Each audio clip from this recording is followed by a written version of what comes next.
Everyone's got opinions when it comes to leadership, and let's be honest, how many experts do we all know? But where can we find real leadership advice that's not BS? Well, look no further. Welcome to No BS Leadership, where on each episode we attempt to expose the gap between what leaders think they should be doing and what actually works without the BS. Listen in as we irritate some, inform others, and challenge all leaders to discover a better path to the leadership excellence we all want. I love you, true. Okay. I just thought it was a beautiful sound, and it was like I was the melodic voice of Mr. Geoff, jazzy, silky tones, Conroy, Voice of an angel with horns. All right, welcome back to another episode of the No More Leadership BS podcast. I am Geoff McLachlan with Professionals of Play, along with my wonderful crew, or I should say, our wonderful crew of leaders, and we are here today to chat about this wonderful little thing called listening. I'm really excited about this one because this is something I've been working on pretty diligently for my entire life. I'm still a work in progress, and I'd say I'm just about to get to the point where I actually know what I'm doing. But for the leadership myth that we're going to cover today is that oftentimes when leaders will look at their staff, they will look at the people that they're working with, and they will just do the quick check-in. Hey, how's it going? Okay, good, great, cool. My staff is good. We are good. Everything's good. Everything's fine. And if you're in the military, you know exactly what fine means. And it's not really a good thing. So I got a quick question for you guys. When another human being walks up to you, maybe that's a colleague, maybe it's somebody, and they say, hey, how you doing? What's your answer? Finer than frog hair. Finer than frog hair. Yeah. Yes. I'm just Ducky. Ducky. Just Ducky. What about you, Dr. Sam? Doing well? Excellent. Mr. Geyer, how about you? I'm fabulous today, Geoff. How are things in your world, buddy? Excellent. Thank you so much for asking. Cool. And then what do? We walk on and we go on with our day. And at that point, something strange has happened. Believe it or not, in your mind, we only have so much mental energy to give to other people throughout the day. And the reason we do is, hey, how's it going? Good, cool, great, good. You too? Yep. Awesome. Cool. Is because we don't want to spend the energy to actually engage with another human being to see how they're really doing. And statistically, if you've looked at the Harvard Business Review has come out with statistics lately of how many people are disengaged at work, how many people are stressed at work, how many people are actively like sabotaging things at work because they feel completely out of the process. They don't feel like they matter. And so if we as leaders can ask better questions and listen to the responses, we can create a deeper connection very quickly with our workforce, with the people that we work with on a daily basis that actually changes the way we interact and it changes our engagement level at work. And just so you know, some of the stuff that I've been working on is based off of Matthew Lieberman's book called Social, which is about the brain chemistry of how we connect as human beings. Vivek Murthy, who was the Surgeon General of the United States, wrote his book Together, which is another one.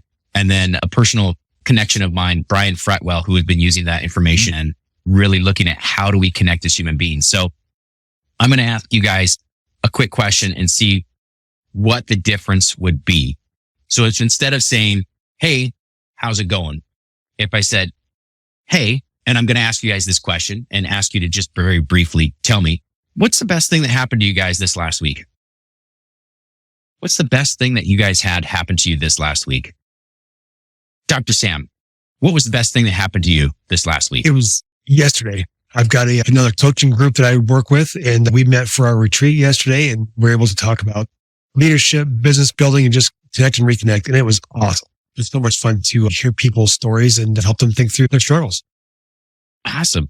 What about that was important to you? It was important to be able to get outside perspectives, for one, and for two, to have somebody else look at my business and how it's growing or how it's not, or how I'm marketing or how I'm not, and offer feedback and insight that I didn't see because I'm in box. And it was valuable. Practically, it was valuable emotionally. It was just fun to reconnect with people.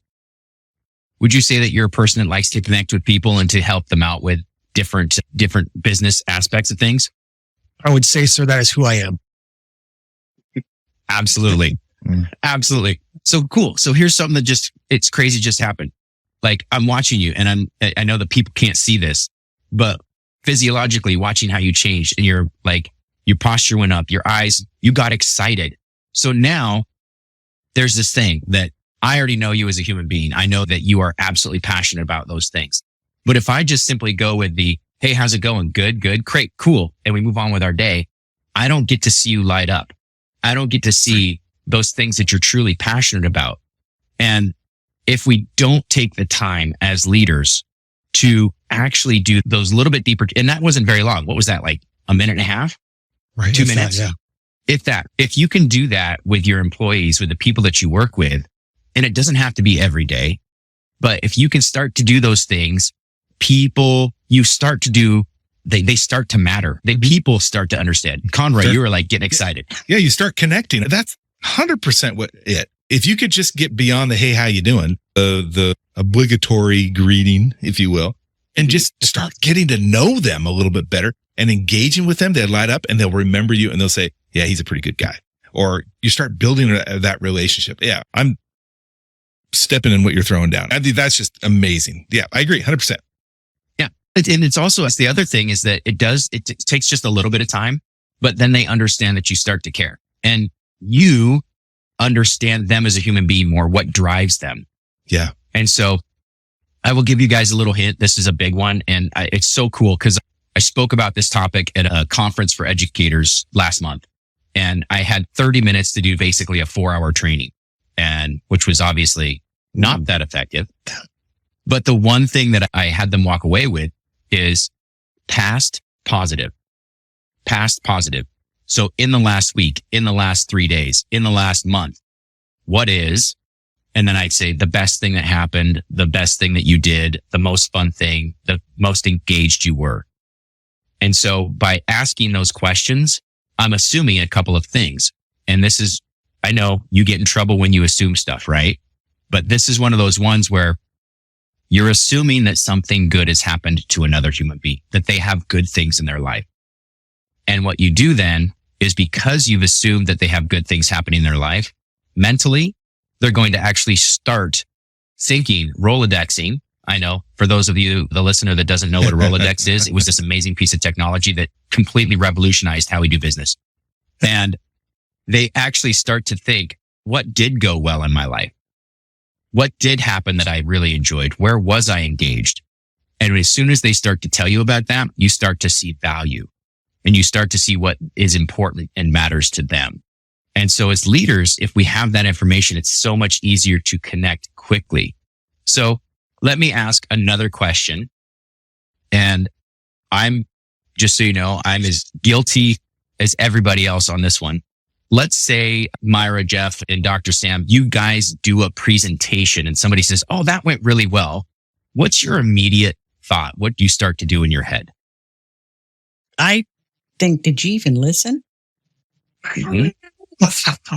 I do, because a compliment is easy, but true feedback means that they were really listening.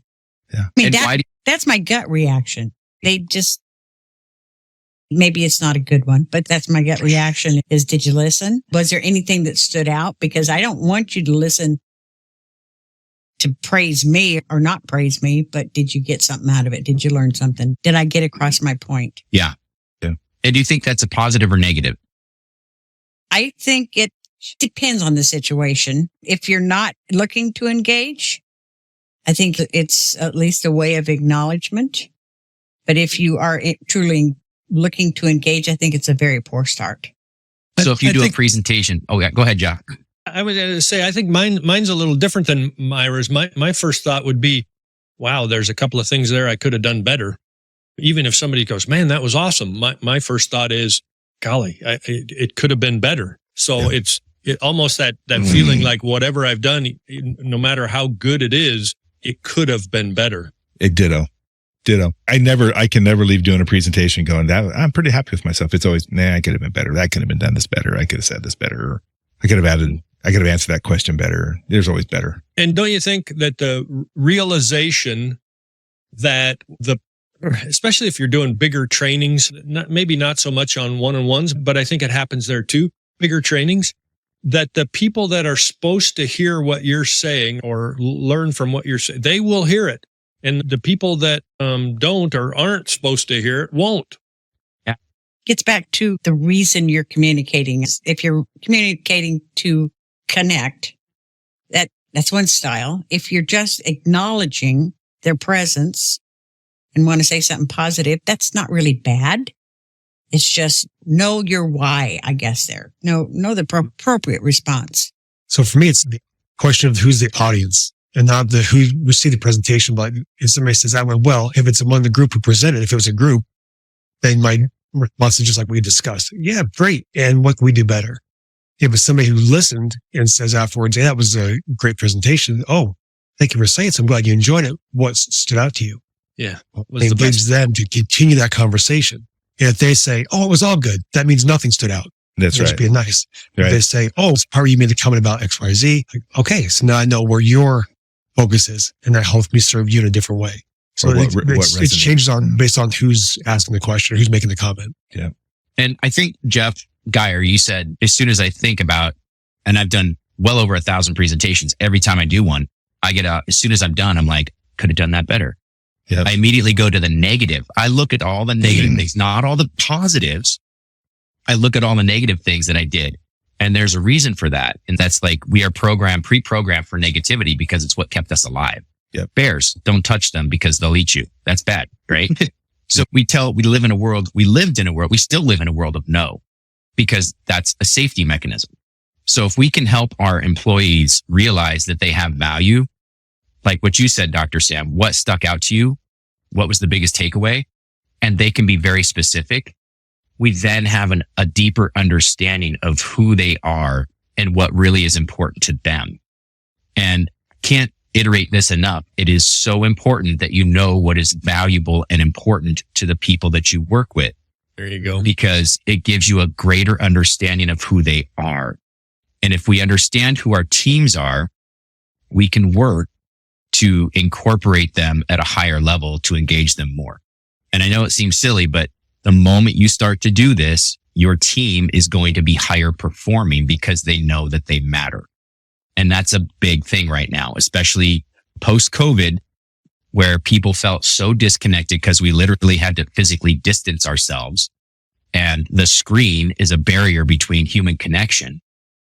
People are missing that connection. And as people start to go back to work, leaders, if you want to make a massive difference in your organization, start to try and connect with your team in a very simple way. What's going on in the last week that was the best thing for you? Yep. And just listen and try and keep away. I know this is weird. This is one of those should moments. I love that. No shoulds. No shoulds. I won't even should. Yeah. Just listen and ask questions and dig deep. Yeah. Can I add something to that? Absolutely. Yeah. Notice if the purpose is just good morning, then say just good morning. If it's to start communication, say somebody they're just beaming. You have a bright smile on your face. Did something good happen this morning? Or because you've noticed then. Maybe they're just dying to tell somebody, but nobody seems to care. That I've had that happen. On the flip side is you're moving a little slow this morning. Are you doing okay? That is, again, you're affirming them as a person because you noticed. Even if they're trying to hide it, you noticed. Yep. And they may not want to tell you, but they'll go off feeling somebody noticed. And that's important to them. That's spot on, Myra. It happened to me the other day. Well, it's been a couple of weeks ago now. We were at Applebee's of all places. They're not sponsoring us, and you can go there if you want. It's eating good in the neighborhood. But the gal came up to the table to take our orders, and she said, "Hi, how are you all doing?" And I said, "I'm doing great. How are you?" And she goes, "I'm fine." And I said, "That didn't sound very good. Really? Are you fine? What's going on?" And she goes, "I do work at Applebee's." And wow. I could feel it when she walked up to the table that there was something wrong. And it surprised me that she actually admitted what it was. which I'm working here because I need the money, but I don't want to be. And I said, being able to work and interact with great people such as myself is a wonderful thing. I'm hoping our table is going to be a great deal for you. And as it turned out, her service was average or slightly below. A couple of the orders were messed up, and it all comes from her mindset Attitude. towards the work. And when she left the table, my wife said, "Why do you do that with people? Why do you?" And I said, "Honey, she doesn't." I mean, it was clear to me she didn't want to be there. Right. And as a leader, one of the things I wanted to get up and go find the shift supervisor and tell him, "Hey, you need to pay attention to this person. She's only gonna work here for 2 more days." But as a leader, we need to be, to Myra's point, I think, be aware, cognizant, pay attention to your employees, because they'll tell you stuff that you wouldn't be able to pick up if you're not paying attention. Yeah. And I think that's a really big deal, is that if you simply pay attention. Like yesterday, I donate plasma because I'm like, why not? And it's my fun money. I dig it. And one of the gals who I see like every week, and I was like looking at her, I was like, there's something different. And as she's getting ready to like stick me with a needle, I was like, I got it. You had your eyelashes done. And she goes, all of a sudden, like her entire demeanor changed. She got this big smile on her face and she was like, yes, thank you for noticing. I was like, they look lovely. Oh my gosh. And she was just beaming because somebody noticed. And it took me like huge. 3 minutes to figure out, right? Yeah, that's huge. But noticing those things, it's absolutely incredible just to be aware of the people around you and how they're feeling. And I'm sure we've all had the experience where you ask your friend, how you doing? They're like, fine. You're like, shut up. What's really going on? Because you know them. And then they will dump on you and they'll tell you. And sometimes those can be draining conversations. But if we change it and we can say, wait a minute, what's really going on? What's happening? Are you doing good? And I think that most of us, because yes, we care about people and we care about the people that we work with and that we serve, that we really are genuinely interested in people, that makes a difference. There are other people that are like, you know what? I'm task oriented. I just want to do my thing and leave me alone. I don't want to get involved with other people. That's fine. Just let me do my job. And that's okay as well. Pro tip, fellas, especially for your significant other, your spouse, fellas, pay attention now. Pay attention to your wife, whether she changed her hair or vacuumed the living room or whatever. Pay attention and notice those things. It'll go a long ways. Wow. But on the flip side of that, I saw a post the other day that says, the study shows a woman that puts on a little extra weight lives longer than the men that mention it. Yeah, that's true.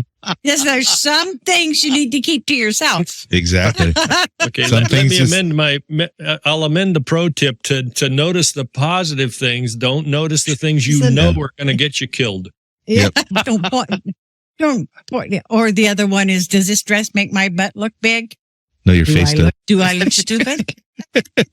Yeah. Do I look stupid? I always say I haven't been married this long by being stupid. I haven't been married this long by being dumb. Yeah. Oh my gosh. Well, on those pro tips, I think that's a good place to jump off, because this becomes no longer the No More Leadership BS podcast. This becomes the No More Life BS podcast. Yeah. And that's not our purview of. Let's see who's back next time.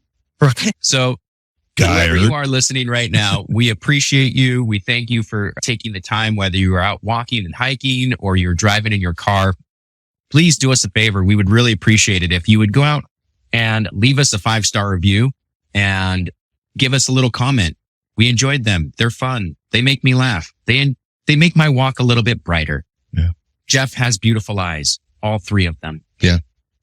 Geyer's 3 eyes or 3 Jeffs. Geyer's jokes are stupid. Yeah. The singing at the beginning always makes my day. Any of those things, they all help. So we would appreciate it. Tell your friends about us. We are the No More Leadership BS podcast. You can find us on the socials. And if you have any questions or comments, reach out to us. Ask us at leadershipbs.co. And Myra, add something up. Don't forget, you can now find us on YouTube. Oh, yeah. Oh, you can find us on YouTube. We don't do the videos. We just do because some people. It's a podcast. It's a podcast. So you can listen on the YouTube station. And I know a lot of people are switching to YouTube television now. Yeah. Because it's like, you get to watch what you want when you want. Yeah. No commercials. And a new platform, part of our total global domination. World domination. Total global domination. in 300 to 500 years, you will only know us. That's sad. I don't know what we'll be doing, but Right. all right. For all of us here at the No More Leadership BS podcast, thank you so very much. Have a wonderful day, and we will see you all next week. Bye. See you later. Bye. Later, bye.